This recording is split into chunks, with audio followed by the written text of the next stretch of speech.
Is Yona all right?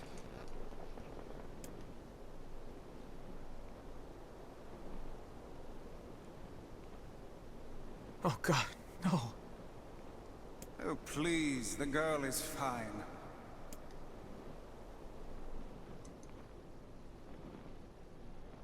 Weiss? Where are you? Are you okay? I am as well as can be, considering I have lost my physical form.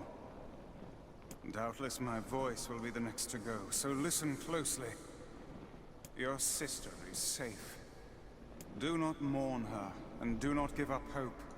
Instead, you must call her back to you. How? Use your memories. Recall the times you spent with her. Present her with proof that the two of you live still, and that your lives have meaning. I don't know. Typical. But take heart. I know you can do it.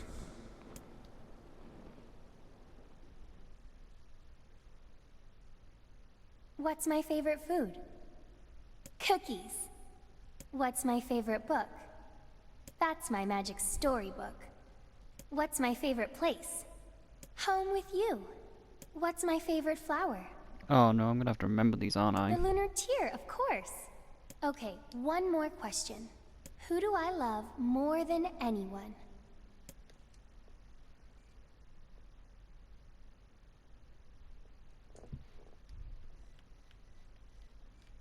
I have no idea. I'm just gonna put my own name and hope that it works. And hope that it isn't just a default.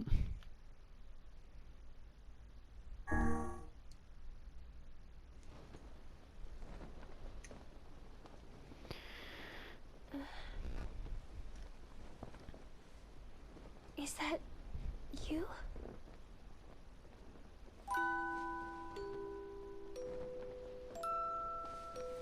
Yona.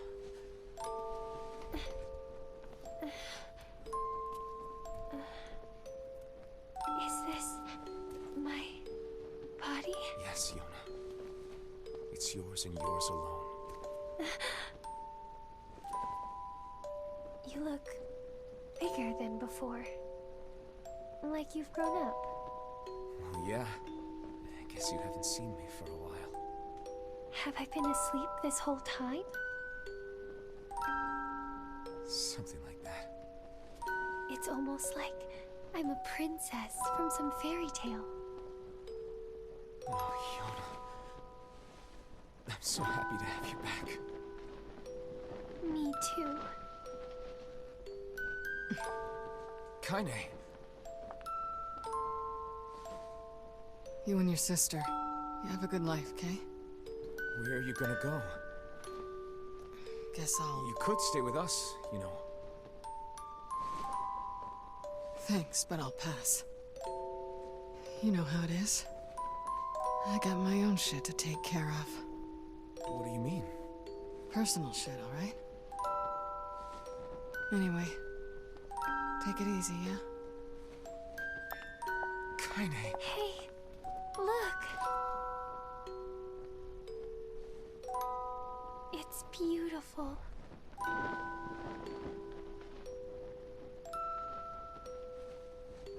For the longest time, I heard someone telling me how they wanted to see the light. And now, they can finally see it.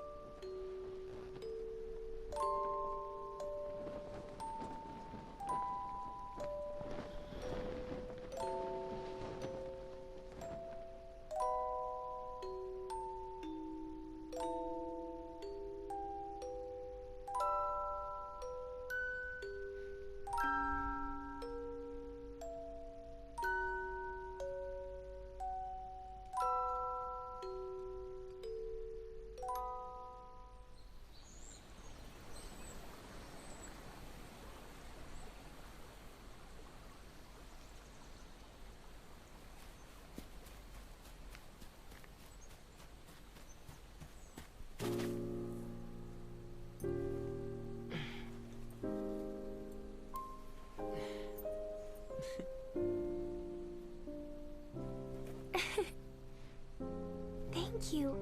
I love it.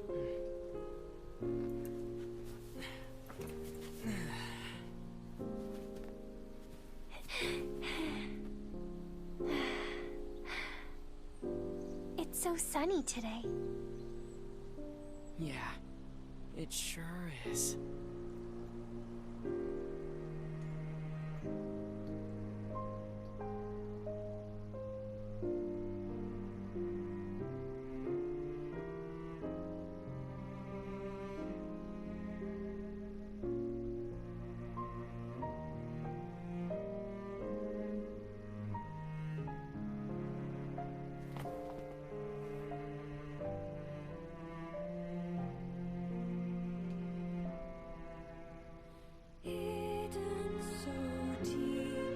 Well,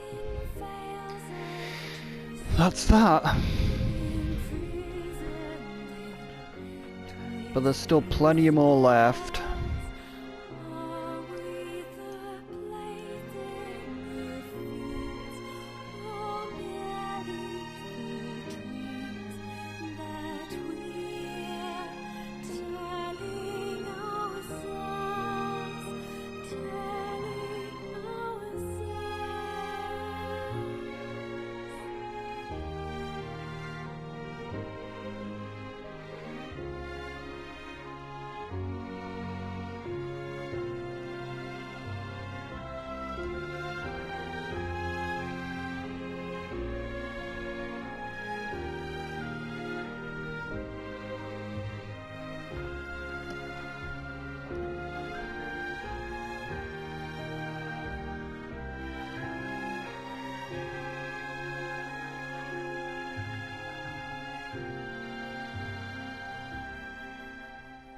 Strive till the phantoms are broken.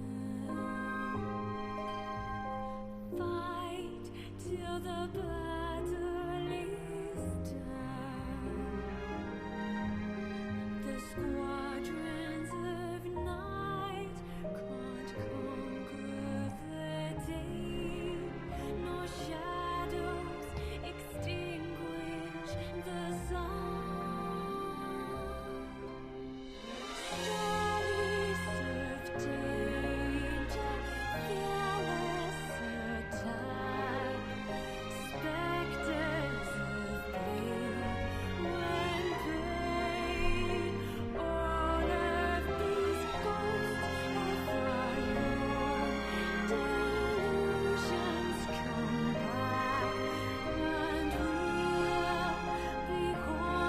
Somebody voiced question mark, question mark, question mark.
so. Alright. End and B. Load your clear data after completing the game to experience Kainé's story. You can now read the departed mother's diary in your house.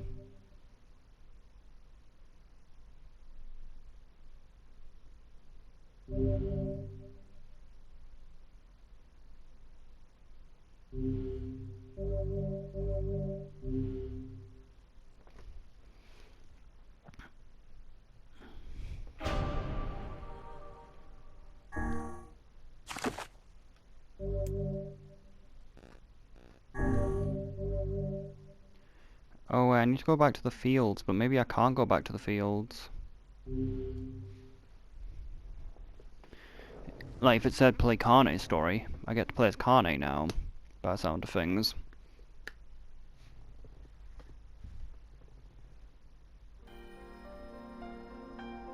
Whenever I interacted with Kainé, I was reminded about something from my past.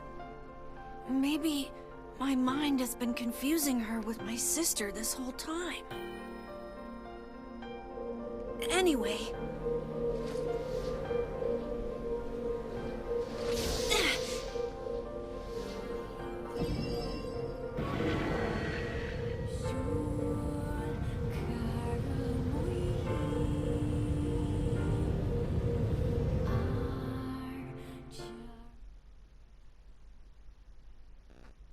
Kainé's dream discrimination. The sounds of rain filled the village. The steep cliffs that surrounded the area magnified the sound, causing even the slightest drizzle to rattle like a thunderstorm. Thin wisps of smoke streamed from the huts as the villagers huddled in their homes and waited out the rain. A single child, however, had braved the downpour and was not wandering slowly towards the wooden, hawk-shaped weather vane at the centre of town. The wanderer reached the vane, which had existed as long as they could remember, and stared. The child's face was simultaneously delicate and fierce, like a teacup that had survived a shipwreck. Those traits combined with the pale white skin gave her face an almost sexless quality. If the break turns east, I go home. If it stays west, I stay. The child blinked. The rain slowly dripping down the young face. One short hair began its long descent to the ground. Come on, come on. The child felt the sting of the breeze and watched as the veins slowly creaked to life, spinning the way, and for that moment it finally settled at a breaking point, firmly towards the east. East. Really? Before the vein could move again, a jagged rock came spinning and trembled through the air, striking home against the child's head. The force of the blow dropped the child to the ground as a hail of stones began to fall around. Oh no, they found me. A heartbreaking smile crept across the child's face as the stones continued to their assault. Though the rain, the sound, and multiple sustenance grew louder before the voices rang out. Yo-ho, Kainé! The voice belonged to Daimino, worst of the bullies in Aerie. As Kainé struggled to stand, a final stone came scattering across the mud and bounced against her foot. Blood oozed from a cut above her eye and blurred her vision, but she could make out the shapes of Dino and his usual gang of idiots. The boy seemed taken aback for a moment by Kainé's seeming indifferent to the blood dripping down her face, but quickly regained his bravado. What's up, freak? You like the rain? You like getting all wet? Or did you finally decide to run away from home? Though she knew it was futile, Kainé turned to leave. Before she could get a few steps, the other child scrambled to surround her, cruelty burning in their eyes. Kainé knew those were not the eyes on her.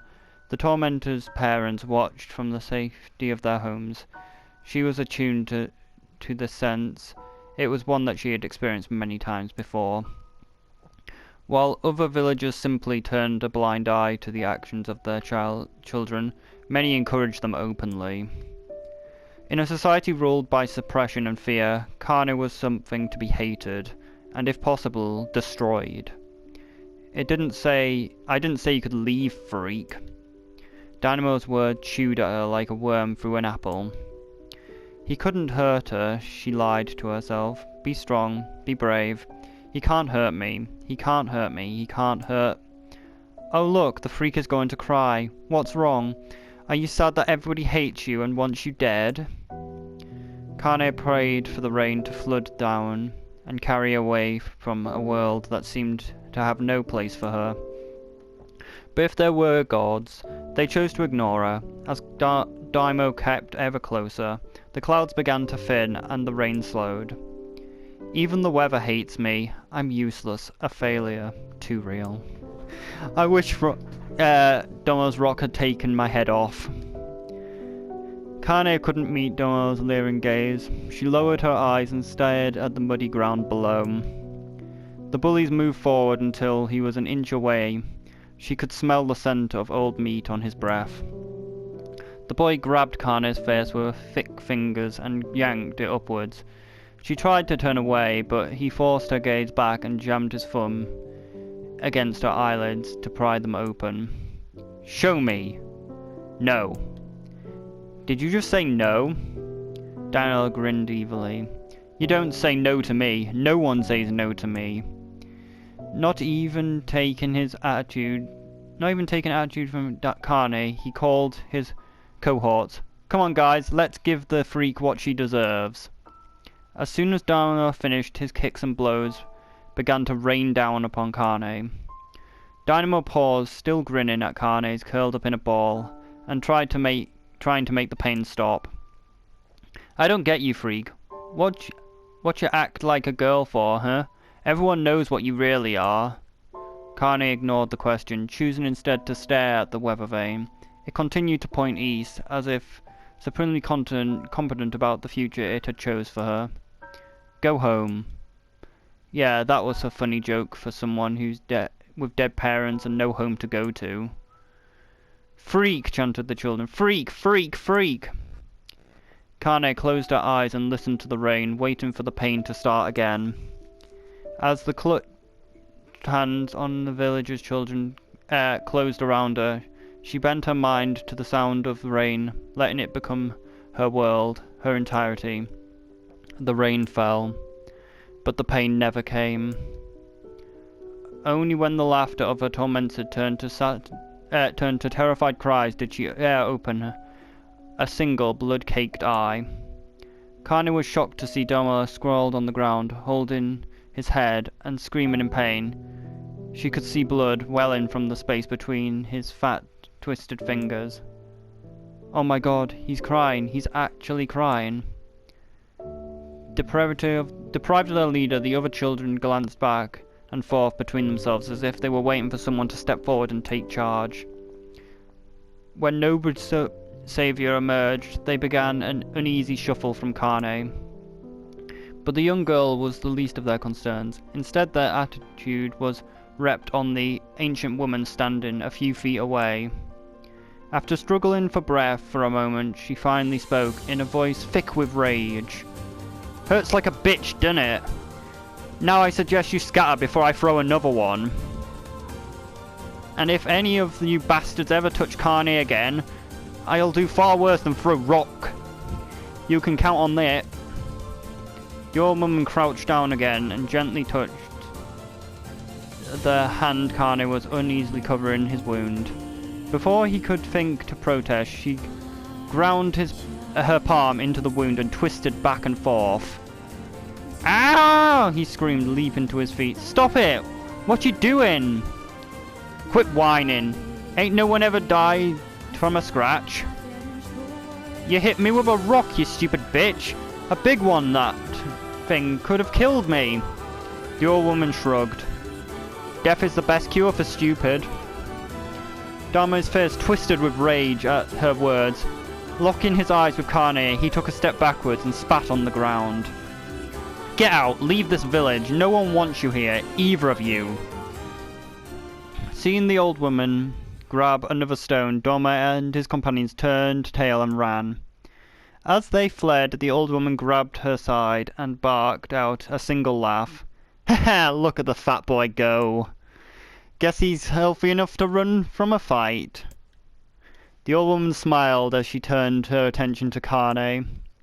Kneeling down, she removed the shawl and placed it behind the young girl's shoulders, and procured a cloth from the folds of her dress, and began to blot at the blood from her forehead. "Oh, Kainé," she said, why didn't you fight back? You're stronger than that lot." The words of her grandma stung Kainé, and she turned away. "Don't be nice to me," she said. "I don't deserve it. Nothing matters anymore." Her tears, held back in check for so long, finally began to fall to the muddy ground below. "Everyone hates me. They think I cause bad things to happen. They think I'm a freak. They wish I was dead." As Kainé's tears turned to sobs, she felt her grandma's hand on her shoulder. Despite her advanced age and diminishing size, she was a woman of surprising strength, and Kainé found herself unable to turn away. "Don't talk like that, girl. It's a river wide and deep that flows between the realms of the world and the next, and I grant no mercy to anyone who accepts the crossing. You got a duty to fight until your very last breath. Understood?" The old woman tightened her grip and tried to still the tremor in her voice. "You know the pain of loss, someone close to you, Kainé. You know because you survived it." As the words hit home, Kainé was struck by a force of her love from the old woman. As a young child, she did not even know of her mother, but whenever her parents died, the woman quickly accepted her as her own. Grandma, as Kainé called her, was cunning, vulgar, and quick to violence, and their first few years together were not easy. But with each year that passed, Kainé and her grandmother had grown closer. However, it was only now, sitting in the mud with tears and blood caking her face, that Kainé truly understood the depths of her affection. Here was a woman who had seen hard times, who had seen death, who had fought all these things, and somehow emerged on the other side. If anyone could understand Kainé's pain and loneliness, it was her. "Do I make you sick, Grandma?" "Course not. Don't be an ass." Kainé drew her grandmother's moth-eaten shawl around her body and shuddered. "But my body... it's not normal. If I were normal, then Mum and Dad wouldn't..." "Hush," interrupted Grandma. I do not want to hear another word of this nonsense. You're my granddaughter and I love you, and if the folks have a problem with that, they can just go to hell." With that, the old woman reached out and placed a wreath of dried flowers in Kainé's hair. The skill it took to bend the flowers without breaking the stems or losing a single petal was remarkable, and the beauty of it made Kainé want to cry all over again. "Oh my god! These are lunar tears! Grandma, you made this for me?" Lunar tears were legendary flowers. Most people could live their entire life without seeing one, and yet her grandma had somehow collected a dozen or more. I don't know, I've seen quite a few from the main character just in the story. Kainé reached up and touched the wreath as if she couldn't believe it was real. "Where did you find these?" "I just stumbled upon them while I was out doing shopping." The old woman turned away as she was speaking, leading Kainé to suspect that the search had been more difficult than she was letting on. The pains she took to construct this ornament, let alone track down the flowers used in its construction, made Kainé's heart hurt. She reached up and gently adjusted the wreath, admiring the way it felt between her fingers. "Didn't quite turn out right," said her grandma as she squinted at it. "These old hands have trouble with delicate work, but it sure looks good on a pretty girl like you." Kainé blushed and turned away. "You think I'm pretty?" "Course you are. What fool things to say." Thank you, Grandma. Her grandma smiled. We're going to be fine, you and me, she said. Long as we got each other, we'll be fine. Kainé took her grandma's hand in hers, and the two of them struggled to their feet. As they began to long walk home, Kainé gripped her hands with all her might, as if trying to stop smoke from drifting away on the wind. The rain had stopped. Kainé stood beneath the weather vane, watching it spin lazily circles, no longer caring about the direction in which it faced when it stopped. I don't need to escape. I have a home now. Grandma loves me, and that's enough. Even if it's against the world, even if it's us against the world. Kainé let her gaze drift up past the vane, up into the cloudy sky. The last faint hints of a rainbow were slowly fading. As she turned and headed home, the light scattered into a million particles and vanished, seemingly taken away on the breeze. Kainé's dream daily life. Oh no. This looks like it's going to be a long reading thing. In the distance, Kainé heard a steady sound of axles striking wood. The noise had purpose, quality to it, as if she was hearing a master woodsmith go about his work. The firewood had been produced, however, was as far from a work of art as could be. Pieces of every shape and size were being flung about a barren yard in wild abandon. Anyone trying to stack each such wood would probably die from frustration before the job was through. Stupid piece of shit axe. Kainé's grandmother flailed away with the axe, filling the air with both splinters and wood, and the words that would make the most hardened sailor blush. "Grandma," called Kainé. "That you, Kainé?" yelled the old woman, taking her eyes off the wood for a moment. "Don't you get too close or I might take your goddamn foot off by mistake." She brought the axe down on the piece of wood, sending chips flying in every direction. One spun past Kainé, close enough for her to hear the whistle, at which point she decided to step back. Once she'd scuttled to a safe distance, she cupped her hands around her mouth and shouted, "Grandma! Do you need help? I can get you water or lunch or a new axe or something?" The axe promised to strike another wobbly blow, paused in midair. The old woman considered her granddaughter's offer for a moment, then smiled. "Tell you what, since I'm doing such piss-poor job of chopping, why don't you come here and take over, so I can go and get the water? Shades have been restless lately, and I don't want you running into one of them bastards." Relinquishing the axe from her grandmother picked up the long pole with the wood bucket on either end. Gathering water was by far the more difficult of the two jobs, but Kainé knew better than to complain. Once Grandma's mind was set, there was no changing it. Kainé did her best to help with the chores, but Grandma took every task that required travelling to the village. Though she had a long list of plausible excuses, Kainé knew the real reason. She didn't want her grandma to be taunted and harassed by the villagers. Once Kainé moved in, Grandma decided to take up residence in a good distance from the Eyrie. Out of sight, out of mind, it seemed to be the best policy when it came to the villagers and her grandmother, and rarely were the days when any but two of them could be found on the rocky area of land called home. Kainé enjoyed the solitude, but harboured a secret resentment that her grandmother was forced to spend her golden years in such a place. After watching her grandmother leave, Kainé turned her attention to the task at hand. She had never chopped wood before in her life, and soon discovered why the old woman hated the chore. Swing after swing of the axe produced only tiny cracks in the wood, and when she finally managed to connect with a solid strike, the tool embedded itself in the log and refused to budge. Yeah, happens too often. Frustrated, Kainé swung the axe around her head and threw the log all the way across the yard. Damn, damn, damn, oh crap! She suddenly understood the joy her grandmother felt in curses. Happier now, she picked up the axe and forced it into the woods and resumed chopping.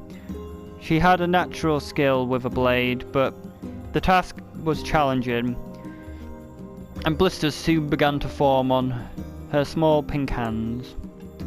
This is tough, and my logs are all weird sizes. Spitting on her palms and ignoring the pain, Kainé redoubled her efforts. Just as she developed a rhythm, grandmother returned from the village. Setting down her bucket with a small sigh, she took one look at the logs and coughed out a wheezy laugh. Pretty clumsy girl, you better practice if you... Her grandmother suddenly collapsed to her knees, causing one of the buckets to wobble precariously. Eyes wide, Kainé dropped the axe and ran over to her grandmother's side. Grandma? The old woman shook her head and pointed trembling fingers at the bucket. Get the bucket, can't let it spill. Kainé steadied the bucket with her foot as she knelt to her grandma, and a small bit of water sloshed over the side and made a new heam on her dress, but Kainé didn't notice. Grandma? Grandma, what's happening? Crazed with panic, she grabbed her grandma, but her shoulders shook. After a moment, the woman lifted her arms and battered Kainé away. Stop that! Just stop, she cried, breathing heavily. It ain't like I'm dying. I'm just tired from the trip, that's all. Kainé desperately wanted to believe her, but one look at the old woman's shaking hands and worn face told her more than words could. Her grandma had lived a long, hard life, and it seemed the bill had finally come due. The time when her grandma watched over Kainé was ending. Sooner than either of them had feared, the position would be revisited. The next morning, Kainé came to the side of her grandmother's bed and took her wrinkled hand. Grandma, you're sick and you need medicine. I'll go to the village. The old woman shook her head and tried to rise, but Kainé gently pushed her down. It's all right, she said. I'll be fine. Her grandmother fixed her with a gaze that could melt steel. After what seemed like an eternity, she finally lowered her eyes and sighed. Well, I don't like it, goddammit. But I guess I should quit being stubborn and let you grow up. The old woman watched Kainé as she strapped on her boots and made her way down the road to the village. Hours later, as an unseen sun made its way across the dark and rainy sky, she was still watching. Kainé moved at a brisk pace, checking her pockets every few minutes to make sure the money her grandma gave her was still there. Every noise caused her to spin on her heels, making sure she wasn't being stalked by a shade, or worse, Daimono and his gang. But she encountered neither tormentors or shades, and Kainé finally found herself at the entrance to the village. The few adults she could see glanced sideways at her, then muttered to each other behind raised hands before sulking away into the shadows. Her heart racing, Kainé took a series of rapid, shallow breaths and tried to calm herself. I have to prove myself. I have to help Grandma. I have to be strong. She chanted these words over to herself over and over, slowly made her way. Finally, her eyes settled on the rotund old woman who was angrily waving her arms in the air and telling anyone who would listen exactly what she thought about Kainé's presence. Hey lady, said Kainé with a bravado she didn't feel. Where's the apothecary? The woman's flabby cheeks shook in bewilderment and anger. How dare this thing speak to me? They seemed to say, but Kainé saw her eyes held a different emotion, fear. Yeah, we're both scared. Lady, trust me on that one. Which way? Kainé repeated. The woman pointed to a small building to the right before hitching up her dress and stumbling off in the other direction. Kainé cringed. expecting a stone to come flying from the assembled crowd, but none came. Her mind was filled with a strange sense of pride as she made her way to the apothecary, but new emotions had little time to take root, for as soon as she opened the door she noticed a familiar customer at the counter. It was Dino. He had clearly been sent here on some kind of family errand, because his gang of followers was nowhere to be found. "Oh my god," he spluttered. "I mean, what are you doing here, freak?" The insult was delivered without force, and Kainé happily ignored it. Stretching on tiptoes to see over the counter, she asked the shopkeeper for medicine. "Ha!" barked Dino. "That old bitch finally keel over?" "Go to hell, Demo." The boy's eye grew wide. They seemed ready to fall out of his head. But before he could let fly a comeback, or worse, a punch, the apothecary told them to knock it off before he kicked them out of the store. Demo slunk out of the shop, cursing Kainé under his breath. Once he was gone, she allowed herself to breathe once more, taking a brief tour of the shop while the owner prepared her medicine. Countless tiny bottles filled the cramped store, each one labelled, written in some indecipherable language. An ocean of aromas assaulted her nose, creating a sense that was exotic but not altogether pleasant. Seeing such a variety of supplies, Kainé's sense of peace surely in the world. Seeing such a vast supply gave Kainé a sense of peace. Surely in a world so vast there would be a place where she could call home.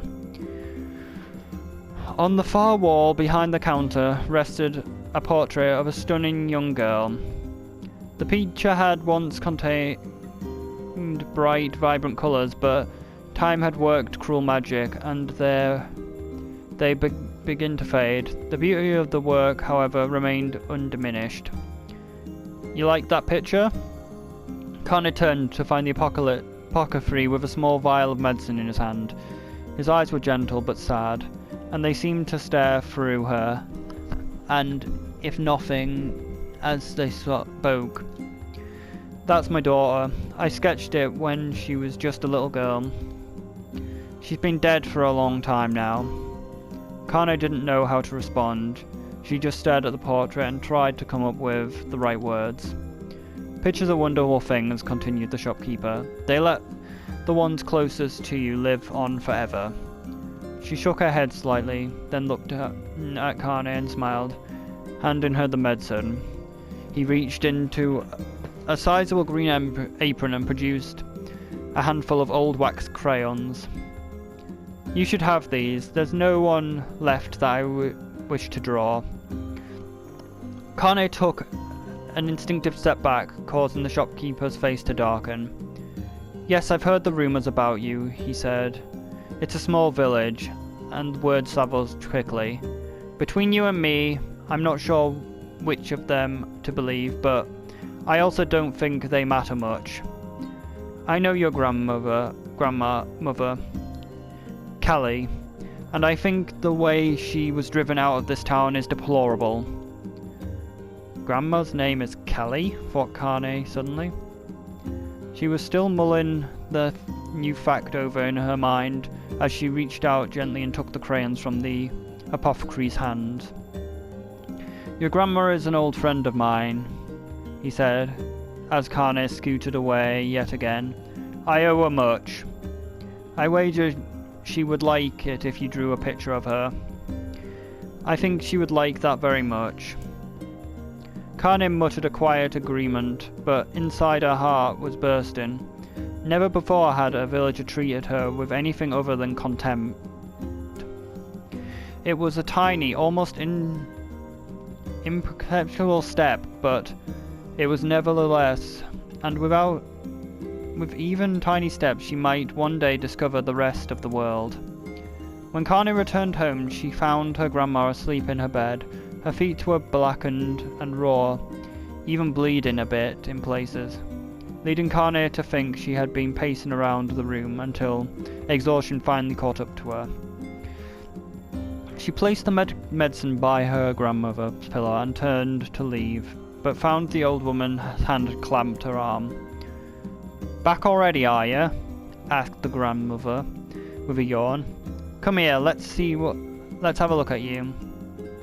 Grandma sat up and examined Kainé, head to toe, finally satisfied that nothing trouble had befallen her grandchild. She leaned back and allowed herself to relax. "Well, how was it? Those bastards give you any trouble?" "It was kind of fun," said Kainé with a small smile. "No, seriously, it was." "Fun, eh?" asked her grandma in a voice which implied she believed anything but. So any time you need me to run errands, just let me know." As she spoke, Kainé removed the crayons from her pocket. After a brief examination of their source, she affirmed with her grandma that she was going to sketch her portrait. "A portrait of me? Ridiculous. No one wants to stare at a wrinkled old crone." "But Grandma, it'll make you live forever."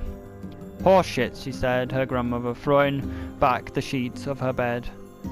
"Living forever would just piss me off.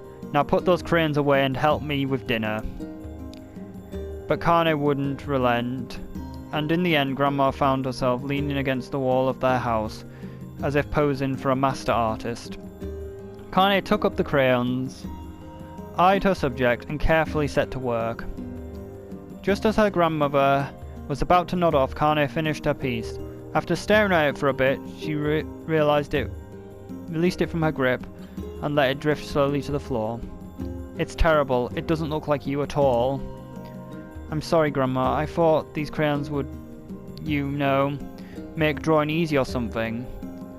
The old woman's eyes narrowed at her granddaughter's disappointment. "Let me be the judge of that," she said, ignoring the pain in her back. She reached for the paper. The sketch could have been a person's face, it could have been a boulder, it could have been a lump of clay, or an incredibly misshapen loaf of bread, all rendered in a chaotic array of colours. The old woman stared at the picture for a long time, then slowly wheezed out a laugh. "Oh, Kainé," she said, between laughter, "you truly are my blood. You're as clumsy as me, and I love it. But hush, I won't hear more bull about how ugly you think it is. It came from the heart, and I'll treasure it always." True to her words, the old woman gave the picture a place of honour above the kitchen table. In the days to follow, Kainé would often catch her staring at the portrait with a strange smile on her face, an action she interpreted with silence as mocking laughter. A week later, Kainé could stand it no more, and asked her grandmother to take the artwork down. "Posh," said the old woman. "I'll take this down when they roll me in my shroud." She pondered this for a bit, then turned to Kainé and dropped to one knee. "Listen to me, my girl. See, this picture makes me happy in a way I never felt before. And it makes me want to go on, so that someday you can feel the same happiness." It was that moment that burned itself into Kainé's memory, a perfect blend of pride and love and joy that came together to form a lifelong remembrance. She swore to never forget this moment, to never forget the old woman who had made her place in the world possible. Times moved on, people and memories move in and out of a life like a ghost passing through a hall, but this moment would be different. Kainé swore, because I will remember it forever. Forever. Kainé's dreams, suspicion. Kainé listened to the sound of the crackling fire and stared at the black object on her plate. She had been pushing it around the wooden disc for a good 10 minutes, ignoring the blemished stare of her grandmother. Finally, she summoned the courage to give the object of a brief sniff. A sharp, bitter scent flew up her nostrils and made its home there, causing her face to twist with disgust. "Grandma, I can't believe you want me to eat a bug." The old woman threw some more wood under the cooking pot and snorted. It's not a bug, you fool girl. It's a berry. Why the hell are you feeding... why the hell would I be feeding you bugs? Yeah, well, it sort of looks like a bug, said Kainé. And I think it's burnt or something because it smells terrible. With that, Kainé held her nose and threw the berry into her mouth, chewing it as little as possible. Oh yeah? That terrible, alright? Why, you little brat, laughed the old woman. Look at the sass on you. You've been spending too much time with me, and that's a fact. 5 years had passed since that moment when Kainé's grandmother saved her from the bullies. As it is often the way with two stubborn people, their relationship had grown in fits and starts, but moved forward all the same. Meals that used to be a sombre affair were now filled with laughter and hurling abuse in equal measure. Kainé could not remember a time when she had been happier. As the years went by, Kainé started to shoulder more and more daily responsibilities. Her grandmother's legs grew weaker by the day, and she could no longer do many of the chores she used to take for granted. And so the morning found Kainé lacing up her work boots with a breakfast of burned berries rolling through her belly. Where are you going today? Asked Grandma suddenly. Kainé looked up in surprise. The old woman rarely asked for specifics anymore. Well, I'm going to check on the kelma tree and see if they were ripe. I thought we could make a jam or something. I'm going to pick some flagstones, so I need to take the wheelbarrow. Flagstones? What the hell for? Kainé stared at her grandmother, then held out an arm and swept it around the house, constructed mostly of cloth, rope and rubble. The pieces sagged like a boxer in the final round. Grandma, a dying cat could chew through this house. I'm going to build a stone wall so we have some protection. The old woman laughed, exposing her toothless grin to the world. God damn it, girl. If a bunch of thieves wanted to ransack this old place, let them come. We have nothing worth stealing anywhere. I'm not worried about thieves. I'm worried about shades. People saw one on the west of the village yesterday. The old woman tilted her head and stared at her granddaughter. Well, shoot. I don't know why you have to do it today. We can worry about it some other... Grandma, no. If I don't get to the kelm tree, we won't eat tonight. You know that. A confused expression passed over the old woman's face, and for a moment she was a small child lost in a carnival. Yes, she said, after a bit. Yes, of course, you're right. I'm sorry, Kainé. Lately it seems my mind is... She didn't finish the thought, instead walking over to the nightstand and gently taking the wreath of lunar tears from the drawer. The flower's petals were aged to brilliant whiteness, and Kainé thought it was more beautiful now than the day she had first received it. You're going to be a true woman soon, Grandma said as she placed the flowers on the girl's hair.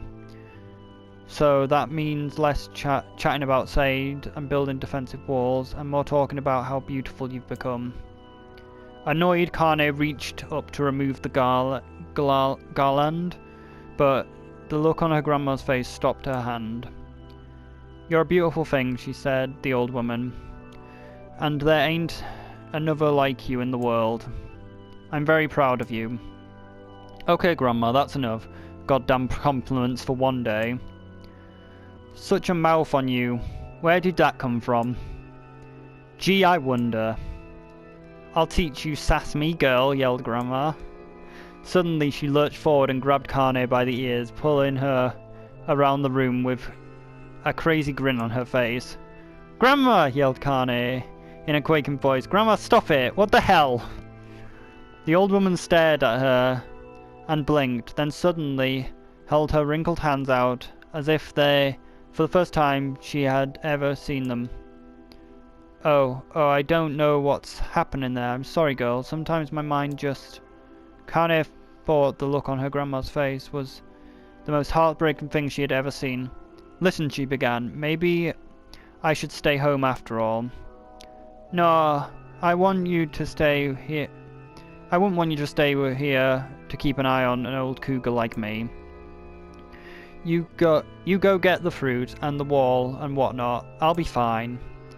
And when you come back, I'll have a nice grasshopper dinner waiting for you. Kainé rolled her eyes, then kissed her grandma on the forehead and made her ready to depart, trying desperately to ignore the worry that was gnawing at the walls of her heart. Kainé could feel the old woman's eyes watching her as she moved down the path. Don't turn around, she told herself, but in the end, the tension was too great. She spun on her heels for one final look and saw a small bent woman standing in front of the ramshackle hut with a sad expression on her face. Gods, she looks so old now. It's like the wind could reach down and carry her away. Kainé worried about her grandma all day, causing her work to suffer. With the little fruit she could collect was tossed carelessly into the wheelbarrow, and she only found a couple of stones before losing interest in the project. Finally, as dusk approached, she decided to call it a day. Cursing herself for the lack of focus, Kainé pushed the nearly empty wheelbarrow back down the path. As she crested the final hill, she suddenly froze in place. The wheelbarrow fell from her fingers and collapsed on its side, sending a few pieces of wrinkled brown fruit rolling back down the hill. Her gaze was transfixed by a thick black cloud that hovered just ahead. Tracing the path with her fingers, Kainé suddenly felt her stomach knot in on itself. Oh no, oh gods, no. Kainé's grandmother's house was ablaze. The flames licked up, as if trying to touch the sky itself. Grandma! Grandma!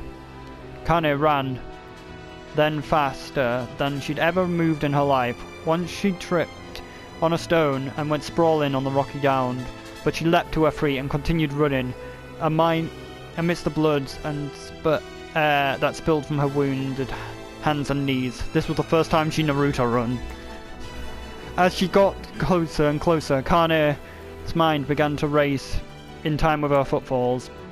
It's too dark, not just fire. Can't be fire, too much smoke. Gotta save her. She burst through the front yard to a sudden halt. Her worst suspicions were confirmed. The smoke from the fire was mingling with the thick, inky blackness of an enormous shade. The massive creature supported itself on 3 twisted feet and achieving balance by means of a large armored tail. Scales, horns, claws sprouted from its body in random chaotic patterns, giving it the appearance of a lizard designed by an insane god. Seeing Kainé, it let out a roar and flicked its tail, sending a small whirlwind spinning through the yard. For a moment, the creature retreated into the shimmery, inky blackness, as if her mind was unable to comprehend that such a thing could actually exist. But then, the smell hit her, a blend of rotten meat and excrement. The horror became a real one once more. The creature bellowed again, and this time Kainé responded with a scream of her own. "Alright, you bastard," she thought, as she screamed out high clips around them. "It's you or me, let's go!" The shade eyed Kainé with blemished interest. Then it began to look from her to the house and back again, as if urging her to look at the destruction it had gleefully wrought. With a dread building in her heart, Kainé glanced over to the house. Through the smoke and flames, she spotted a small figure struggling to escape the ruins. "Grandma!" At the sound of her voice, the old woman began to wave frantically. "She's alive," thought Kainé. "Alive!" Kainé's legs sprang to life as she raced across the flaming wreck of the house. Before she could advance more than a few steps, the shade opened its mouth and let out a roar powerful enough to uproot trees and send them flying. The blast sent Kainé trembling through the air before smashing against the rocky earth. Stars danced before her eyes as she tried to remember how her legs worked. Get up! Get up! Get up! Get up! Get up! Get up now! As Kainé struggled to her feet, the Shade stomped towards the house and pinned her grandma to the ground with its tip of its claw. The old woman struggled to move, the claw from her stomach, but she might as well have been pushing a mountain. She coughed briefly, sending a small smear of blood into the air, then collapsed to the ground, her energy spent. Kainé lurched to her feet, only to fall back onto the earth with a gasp. Her ankles were on fire. One or both of them were surely broken. Ignoring the pain that screamed through her body, she dragged herself across the ground, leaving a dark, drunken trail of dust and blood in her wake. "Grandma! Hold on! Just a little longer!" Her grandma's face was turning blue. Her eyes rolled back until only the whites were exposed. Kainé pulled herself across the ground with maddening slowness. The distance seemed to increase with each second that passed. The Shade glanced between the two women and flicked its tongue, its giant mouth turning up at the corners, snorting, panting, breathing, belching, for somewhere deep inside its core. Bastards laughing at us! She had no idea how such a mindless creature could experience emotion, but there couldn't be no doubt the Shade was taking joy in their suffering. "Yeah, I see your plan." The Shade moved its claw slightly, allowing Grandma to breathe again. It was clearly keeping her alive, only to snuff her out her life when Kainé was close enough to touch her. "I'm gonna kill this bastard!" Summoning all the strength, Kainé rose to her feet. There was a sickening snap from her right ankle as her foot twisted backwards, but the force of it forced it from her mind and began to humble towards the monster. Pulling a small knife from her pocket at her waist, she leapt on the foot that pinned her grandma and plunged the weapon deep. "Give her back!" she screamed. "Give her back to me!" It was like stabbing a rock. After a few swipes, the knife broke at the hilt with a dull snap. The Shade panted, laughed again, then raised its tail and sent it rushing through the air towards the young girl that lurched to its foot. Kainé never had a chance. The tail struck her square in the chest and sent her crashing into the burning wreck of the home. As she lay on the ground with blood pooling from multiple wounds, a small, weak voice spoke up. "Kainé?" Kainé's vision blurred, but she forced herself to focus on the sound. Finally, her eyes cleared enough for her to make out her grandma's hand and reaching out to her through the smoke. "Grandma!" "Kainé, you gotta run. You can't beat this one." She grabbed her hand and held it with all her strength. "Grandma, come on, we have to go." The old woman coughed loudly. One of her hands, slick with blood, slipped from Kainé's grip and thumped to the ground below. "Grandma, no! No!" "I said run, goddammit! You have to live! You have to get through!" The thought would stay forever unfinished. Before she could say another word, the Shade's clawed foot descended, smashing through the remains of the roof and down upon the shattered figure of